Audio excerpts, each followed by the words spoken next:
Hello বন্ধুরা, এতদিন তোমাদের সাথে আমি রেসিপি শেয়ার করতে পারিনি, কারণ কালী পুজোতে এতটাই ব্যস্ত ছিলাম যে তোমাদের সাথে কোনো রেসিপি আমি শেয়ার করতে পারিনি। অনেক দিন পর আজকে আমি একটা রেসিপি নিয়ে চলে এসেছি। তা আজকে আমি তৈরি করব গার্লিক বাটার চিকেন। তো গার্লিক বাটার চিকেন বানানোর জন্য দেখো, এখানে প্রথমে আমি কিছুটা চিকেনের টুকরো নিয়েছি, মানে বলতে পারো হাড় আছে, হাড়ের মধ্যে অল্প একটু মাংস লেগে আছে। এবার এটা আমি প্রথমে একটু সেদ্ধ করেছি, মানে চিকেন স্টকটা তৈরি করে নিচ্ছি। তো চিকেন স্টক কিন্তু তৈরি হয়ে গেছে। আর এদিকে দেখো, বোনলেস চিকেন নিয়ে নিয়েছি, তার মধ্যে দিয়ে দিলাম লেবুর রস, গোলমরিচের গুঁড়ো, স্বাদ অনুযায়ী লবণ, আর দিয়ে দিলাম এখানে কর্নফ্লাওয়ার, ওই 1.5 চামচ মতো কর্নফ্লাওয়ার দিয়েছি। এবার চিকেনটার সাথে খুব ভালো করে সমস্ত কিছু মিশিয়ে নিতে হবে। তো খুব সুন্দর করে দেখো মেশানো হয়ে গেছে। তো এবার আমি চিকেনগুলোকে ফ্রাই করে নেব। এটা কিন্তু ডিপ ফ্রাই করব না। তো দেখো, এখানে আমি দিয়ে দিয়েছি তেল, খুব বেশি তেল দেওয়ার দরকার নেই। এবার আমি ফ্রাই প্যানের মধ্যে একটা একটা করে চিকেনগুলোকে সুন্দরভাবে সাজিয়ে দেব। আর এটা কিন্তু একদম মিডিয়াম হিটে রেখে ভেজে নেব, মানে হাই হিটে ভাজবো না, মিডিয়াম হিটে রেখে ভাজবো একটু লাল লাল করে। আর ভেতর থেকেও কিন্তু চিকেনটা খুব সুন্দরভাবে সেদ্ধ হয়ে যাবে। তো আর এই বাটার গার্লিক চিকেনটা খেতে এতটাই সুন্দর লাগে, এটা কিন্তু বাটার নান বা তন্দুরি রুটি এইগুলোর সাথে কিন্তু ভীষণ ভালো লাগে। এই দুটোর কম্বিনেশান কিন্তু খুবই ভালো। তো দেখো, চিকেনগুলো কিন্তু হালকা ফ্রাই হয়ে গেছে একদিক। এবার আমি একটা একটা করে চিকেনগুলোকে উল্টে দিচ্ছি, একটু লাল লাল করে ভাজতে হবে। আর কালারটা দেখো কি সুন্দর এসেছে, একটা সোনালি বর্ণ মানে চলে এসেছে। তো চিকেনগুলো কিন্তু ভাজা হয়ে গেছে, এর থেকে কিন্তু বেশি ভাজবো না। এবার দেখো, আমি তেল ঝরিয়ে চিকেনগুলোকে একটা প্লেটের মধ্যে তুলে রেখে দিচ্ছি। এবার বাদ বাকি যে তেল আছে আর যে অবশিষ্ট চিকেনের টুকরোগুলো আছে, ঠিক সেমভাবে কিন্তু ওইগুলোকেও আমি ফ্রাই করে নেব, ভেজে নেব। তো আবারও দেখো, আমি চিকেনের টুকরোগুলোকে খুব সুন্দরভাবে সাজিয়ে দিয়েছি। এবার আবারও এগুলোকে একটু উল্টে পাল্টে একটু লাল করে ভেজে নিলাম। তো এইগুলোও কিন্তু ভাজা হয়ে গেছে বন্ধুরা।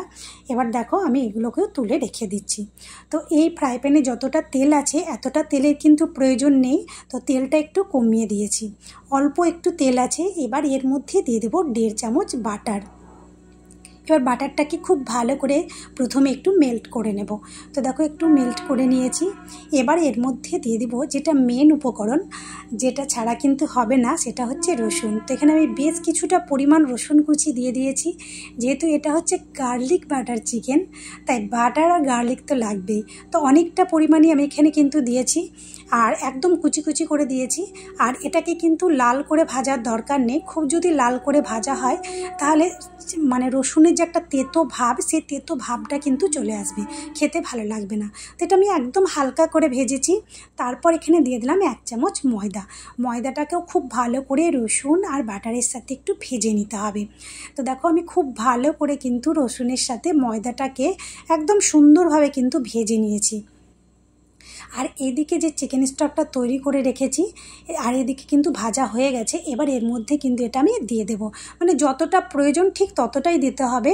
তো আমার মানে যতটা আমি তৈরি করেছি ততটা কিন্তু লাগবে না। তো দেখো, আমি এখানে অল্প পরিমাণ দিয়ে দিয়েছি, আর একটু ছাকনা দিয়ে ছেঁকে দিলাম খুব ভালো করে।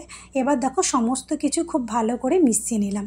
এবার এর মধ্যে দিয়ে দেবো স্বাদ অনুযায়ী লবণ, আর অল্প একটু চিলি ফ্লেক্স। এই চিলি ফ্লেক্সটা একটু ঝালের জন্য দিয়েছি। তো তোমরা এতে একটু ঝালের পরিমাণ বেশি খাও তাহলে একটু বেশি করেই দিতে পারো। এবার দেখো, গ্রেভিটাকে খুব ভালো করে ফুটিয়ে নিয়েছি। এবার ভেজে রাখা চিকেনগুলো দিয়ে দিলাম এবার এর মধ্যে। তো আমি এখানে হালকা একটু গ্রেভি রাখবো, বাটার নানের সাথে কিন্তু খেতে খুবই ভালো লাগে। তোমরা যদি চাও তাহলে কিন্তু শুকিয়ে ফেলতে পারো, একদম ড্রাই করে নিতে পারো। তো চিকেনটা দিয়ে একটু ফুটিয়ে নেওয়ার পর এখানে দিয়ে দিলাম ধনেপাতা কুচি। ধনেপাতা কুচি দিয়ে আবারও কিন্তু এটা গ্রেভিটাকে মানে গ্রেভির সাথে চিকেনটাকে একটু ভালো করে মানে ফুটিয়ে নেব। আর এটা আরেকটু একটু মানে গ্রেভিটা গাঢ় করে নেব। তো দেখো, গ্রেভিটা কিন্তু অনেকটাই গাঢ় হয়ে এসছে, বেশ কিছুক্ষণ ফুটিয়ে নিয়েছি। তো ঠিক যখন এই রকম হবে তখন গ্যাসের ফ্লেমটা অফ করে দিতে হবে। মানে খুব বেশি গ্রেভিও থাকবে না, শুকনোও থাকবে না, হালকা একটা মাখো মাখো ভাব থাকবে, খেতে কিন্তু অসাধারণ লাগবে। এবার এর মধ্যে উপর থেকে দিয়ে দেবো একটু লেবুর রস। আর কিচ্ছু লাগবে না বন্ধুরা। তো তোমরা অবশ্যই একবার বাড়িতে ট্রাই করো, দেখবে ভীষণ ভালো লাগবে। বাই।